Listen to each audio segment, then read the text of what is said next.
Na mungu unasikiza matangazo yetu kutoka nchini Jamhuri ya Kidemokrasia ya Kongo. Hii ni Baraka1 TV na mimi ni Rajabu Wakili Kabonga. Ili kuanza kupata habari zetu za moto kila siku, tafadhali like pia subscribe Baraka1 TV. Tuko pia Facebook pamoja na TikTok. Like na follow page zetu na hivyo utakuwa kuanza kupata habari zetu za moto kila wakati. Kwanza ni muhtasari mwenyewe wa habari za moto. Walikale, FARDC ya charuka, vita yaanza upya maeneo ya Walikale. Doha, Alliance Fleuve Congo M23 kujiondoa, yataka watu 700 waliofungwa waweze kuachiwa huru. Kivu ya Kusini, zaidi ya magaidi 50 wajisalimisha kwa waza. Na tarehe 23 za mwezi wa 4 2025 saa 12 asubuhi, ikiwa ni saa 1 majira Afrika Mashariki, na hii ni Baraka1 TV.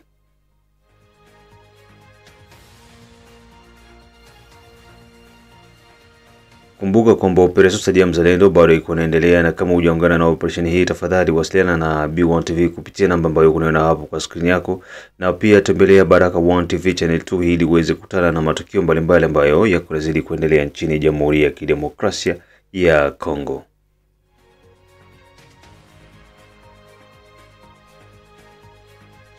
Na moja kwa moja tuanze na taarifa hizi kutoka huko maeneo ya Walikale, ambako FARDC ya charuka, vita yaanza upya maeneo ya Walikale. Mapigano yameanza upya huko Walikale, eneo la Kibati, hiyo tarehe 22 za mwezi wa 4 2025, kati ya jeshi la Jamhuri ya Kidemokrasia ya Kongo FARDC dhidi ya magaidi wa M23. FARDC ilishambulia ngome ya magaidi na kuwatwanga kwa kuelekea mpaka eneo la Kashebere, mpaka kati ya tarafa ya Walikale pamoja na tarafa ya Masisi.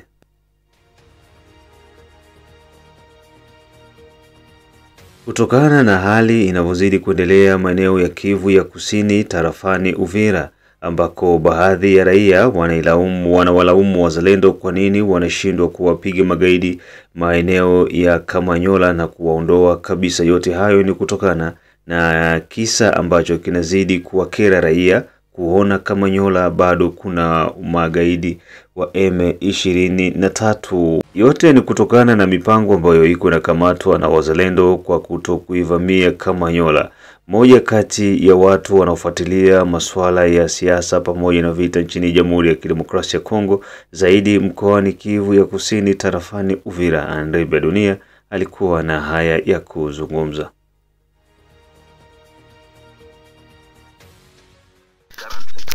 Au inero wanaweza pakamata, haiwezekani waende bafungule front ya pale pour que kesho wakiwa na bafata mpaka Uvira. Paske foni bakumbushe watu ya Uvira ilikuwa nifata ya kwamba hawa babandi ba aggresseur hapa bako suteni na Rwanda, bako suteni na Kenya, bako suteni na Rwanda na Uganda, Rwanda na Kenya, na bako suteni usina mapizi yenye zinatafuta maentere mu Kongo. Donc hawawezi kukubali babakie pale karibu ya Kamanyola bila msaada wenyewe na uko consequent, yani soutien iko consequent ya gouvernement. Alors tunapenda tuone serikali irasire bazalendo ke mwende tu miniko nyuma yenu. Malheureusement serikali haiko na vifanya. Wazalendo biko na bonne volonté ya kwenda kupigana, na kama wanaweza kuwa hawayakamata pale Kamanyola, msiwaze ni faiblesse yao. Bangali wanaona kwamba utashi wa serikali hauyakuwa wa kuwapatia kila chochote kile wanakuwa nacho besoin, chakula, dawa, masasi ya kutosha, paske bunduki ziko zile zibeko nazo zinaweza kupigana, zinakamata mji. Mais masasi est-ce que tu resisté une semaine? Est-ce que tu resisté 2 semaines? Na kama iko resisté sore ya sibe tuko vile takuwa gani? Ndio maana wakati tuko tunafanya communication, unaamka mbusingisi, unaanza kutukana Andre Bedunia kwa telefone, anasema kasemaka asiko naingia manani ya bajeshi. Communication zangu zote ziko na objectif na zinakuwa zinalenga pana. Nilitaka kusema par rapport na ile magari yenye iko Kavimvira pale kuanda logistique. Okay. Ile magari yenye iko pale ni magari ya entreprise. Entreprise ilisema kwamba haitatumika mueneo kwenye kunakuwa ba aggresseur notamment Bukavu, gari zote zipita kwa ile eneo na Kamanyola. Bakasema ke bana décider désormais ile klenkere kwa inatoka Kalemi inaenda Kigoma, gari zinaikamatia pale zinaibeba Rwanda, nafasi nyingine kwenye banabebaka. Alors il faudrait gari zilikuwa hapa Kavimvera zitoke, lo ya kwanza ikatoka. Membele lo itoke, waliongea na bagenero yetu yote ya kizalendo, bakabafaire voir que tunataka kutoa hii matière iende kwenye batenda kuitravailler. Bakakubaliana gari 13 zikatoka. Okay. Wakati lo ya pili tafuta kutoka ya 34 vehicle, pale nje kuko 30 vehicle. Bali baita tena bakaongea nao, bakabambia tunataka waje zingine, bakakubaliana na bagenero. Mais coordination maintenant ya wazalendo yenye tuko tunatafuta kuona tujue ni kwa nini walizikatalia, ilikatala kwamba wao hawayaongea na wenyewe, gari haziwezi kutoka pale, na ndio maana ziko pale mpaka sasa hivi. Mekini tulideplore mwa ile communication walifanya, ile coordination wazalendo, batusaidie bakuwe model, batusaidie basikuwe brutale. Saa gisi tuko tunasikia wengine ba terroriste, basijifanye ba terroriste parce que bao tuko tunawakamata sasa ni bakombozi yetu. Balipiga president wa Balarondo wakavivira Bwana Ngulu ambaye minapatia pole. Bali muimilie kumulalisha chini parce que bao ndio biko banachunga ile eneo pale pour que zile magari za watu zisike kupata shida na mambo mengine. Bali mupiga sawa vile mtoto mdogo. Heureusement wenzake walimwambia garde sagesse, na ndio maana haukusikia juzi kulikuwa fujo entre bazalendo na ekipe ya Balarondo. Na baada ya taarifa hizo tuingie huko maeneo ya Qatar, Doha, ambako Alliance Fleuve Congo M23 yajiondoa kwenye mazungumzo na kutaka watu wao 700 waliofungwa waweze kuachiwa huru. Mazungumzo huko Doha yanaelekea kuharibika kutokana na kutokuheshimu kwa makubaliano kati ya magaidi wa M23 na serikali ya Kinshasa. Magaidi wameweza kuleta mapendekezo na masharti, kwanza kuachiwa huru kwa wafungwa 700 ambao ni wanachama wa Alliance Fleuve Congo M23 pamoja na RDF. Magaidi walitoa majina ya watu 700 ambao walitaka kwanza waweze kuachiwa huru ili kuonyesha alama ya uaminifu ndani kati ya serikali pamoja na kikundi cha magaidi wa M23 wa Alliance Fleuve Congo pamoja na RDF.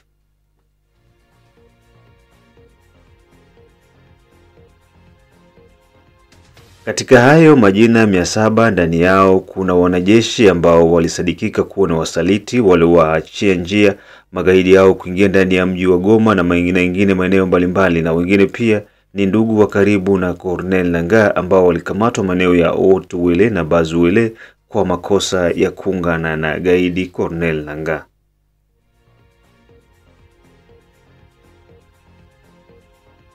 Takriban wiki kadhaa za mazungumzo, Alliance Fleuve Congo M23 wamekataa kusaini makubaliano walioyazungumza na hivyo kujiondoa kwenye mazungumzo hayo moja kwa moja.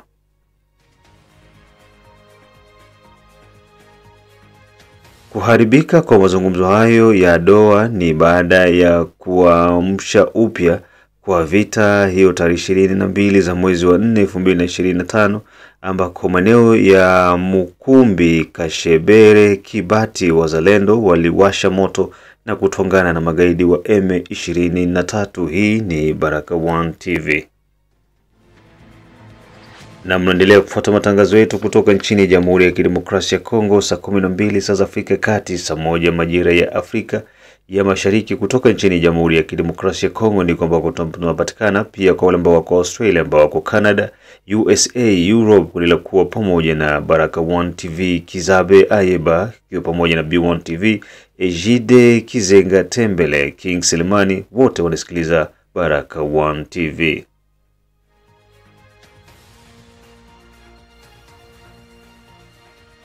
Na baada ya taarifa hizo, na moja kwa moja turudi jimboni Kivu ya Kusini, ambako zaidi ya magaidi 50 wajisalimisha kwa wazalendo.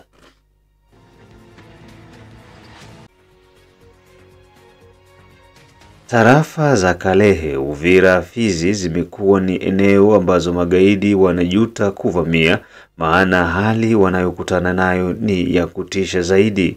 Eneo la Kabamba, baada ya mapigano makali kati ya wazalendo dhidi ya vikosi vya magaidi wa M23 kuishiwa nguvu. Zaidi ya magaidi 50 wamekubali kuweka silaha chini na kujisalimisha kwa waza. Magaidi wa M23 wanaosaidiana na jeshi la Rwanda walifikiria eneo la Kivu ya Kusini wangeweza kukamata kirahisi, na hivyo mipango yao yote ambayo wako wanaipanga iko inaharibika. Zaidi ya wanajeshi 300 walionekana wa M23 wakijaribu kusogea maeneo ya Kalehe, maeneo ya Nyangezi, lakini wamekutana na vipigo vitakatifu na hivyo kusambaratikana, na hawa 50 kuamua kuweka silaha chini na kujiweka mikono juu na kujisalimisha mbele ya wazalendo. Sheria itachukua mkondo wake, ni moja kati ya maneno ya wazalendo ambao wanasimamia katika maeneo haya. Mengine zaidi tusikize jinsi mambo yalivyokuwa huko maeneo ya Kabamba. Nous sommes au centre de Kabamba où les forces Wazalendo sont venus désarmer un groupe terroriste qui se sont rejoints au M23 et qui a décidé de déposer les armes dans la paix sans remords, sans crépiter des balles. Nous sommes ici au centre, comme vous pouvez le constater. Les forces se dirigent à Kacheke, dans la localité de Kacheke, où se situe leur position initiale. Je suis avec eux ici, comme vous pouvez le constater. Moi qui fais ces... Upande mwingine, raia wote wanaungana na alikuwa rais mstaafu Joseph Kabila Hippolyte Kanambe wanafanya makosa makubwa sana na ni wasaliti wa nchi ya Jamhuri ya Kidemokrasia ya Kongo. Bote hapa tulifata maaudio, video, panike yenye ilifanyika ya kukonfirme kwanza. Bako wanasema mtoto wa inchi iko nakuya. Mtoto wa inchi iko nakuya mwinchi yake. Kabila orgueil ya mwish. Orgueil kweli na batu yake wote. Mtoto wa inchi iko nakuya. Na atasema masaa fupi tu hapa ataongea. RFI haiko inaongea information ya bongo yenye watu wa mingi wanatanza kuidemantire na kusema RFI nasema bongo. Naweza kusema balikosa sagesse na Kabila na batu yake bote wenye biko pembeni yake. Balikosa hekima, orgueil pita sana. Balitangaza arrive yake. Na sijue kama balikuwa wanangoa atatetemekewa sana. Donc alikuwa na wazelele gloire yenye alikuwa kanao zamani. Tulikuwa mujinga, tulikuwa tunajua kama ni yeye alituuzisha, ni yeye alitupana, ni yeye adui, anaonesha kweli hana hata upendo ya mkongomani. Niko nashangaa na watu wenyewe bangali banamuunga mkono. Pole kwenu bakongole, pole kwenu kabisa. Kila mwenye kuenda nyuma ya Kabila kweli na kisha kujua hii ukweli. Mungu ambariki Tshisekedi. Mtu wote akwake, hakuna mtu parfait dunia, hakuna mtu mwenye hana mabaya bandugu yangu, Na tulisema na tuko tunaendelea kusema hii wakati haiko ya kuangalia faiblesse ya Tshisekedi. Kongo haiko ya Tshisekedi. Dans 2 ans 3 ans hapa naacha yake ile kiti, anaenda mambo yake. Mwingine ataingia pale. Tupate wapi rais mwenye atakumbuka basi na mtu wa chini? Hamko mnaona tena ima video zote ziko zinapitaka za mtoto mdogo wa miaka kama 10 na zaidi. Iko nasemaka tu habari ya Kongo. Pourquoi franga au teko nisha tu kule kwa gouvernement na njoma na batu wote bashaanza kimbilia mpolitike tu. Hapa kumbuki hata balimu bebiko na forme bale batu wenye biko banaingia kule kwa gouvernement. Hapa kumbuke ba munganga, hapa kumbuke ba soda. Batu tatu bale benye banatumika, bengine ndio batu banajitesa na batu banatumika kweli, lakini tuseme tuone huruma kwanza ile kategori tatu. Mie niko na regrete sana. Na kila mtu muogope Mungu, mjue kama Mungu wetu tunaombaka shie, tunamwaminia Jehova wangu. Na muaminiaka Mungu wangu. Tuko tunaomba juu ya inchi na makilio yetu tuko tunalia haitapita bure. Haitapita bure. Damu za watu zeziko zinamwangika bandugu yangu, muko munaona na muliishi Goma kwanza nyi. Omwa hata katastrofe ya hii vita yenye nafanyika, mauaji yenye nafanyika mkongo. Omwenye batu ya Goma mko kwanza na ushuhuda mkubwa sana. Tangu vile tu banatosha ordre ya kufunga na kusezire bitu yake yote ya yeye nani Kabila na ile malipizi yote banampatia, sababu vyote vyanafanya ni bya haya sana Njo batu banaanza kusafisha maneno banduku mpolitike ni bongo njo hivi jo niko na nafunguka samacho. Mungu asifiwe jo aliniacha kwa mzima nijue kweli kabisa kumbi hivi jo vitu vinaendaka bandugu batu banaanza katala biote banakatala. Batu walikuwa najitapa edari walikuwa banangua mumasa atasema ataweza semea tena wapi atasemea tena na zingine mainchi zinaanza muunga mkono na kusema bongo hakufika Mkongo iko muzile inchi. Musikie maneno badi. Mbona bia haya hivi muitike maraba haya. Na mbuku nasikiza matangazo yetu kutoka nchini Jamhuri ya Kidemokrasia ya Kongo, na hapo ndipo tunakwenda kung'oa nanga kwa asubuhi hii ya leo. Mengi na zaidi tukutanane majira ya saa 6 pamoja na saa 9 na saa 12 ambako tutakuwa na habari kemkem kutoka Baraka1 TV.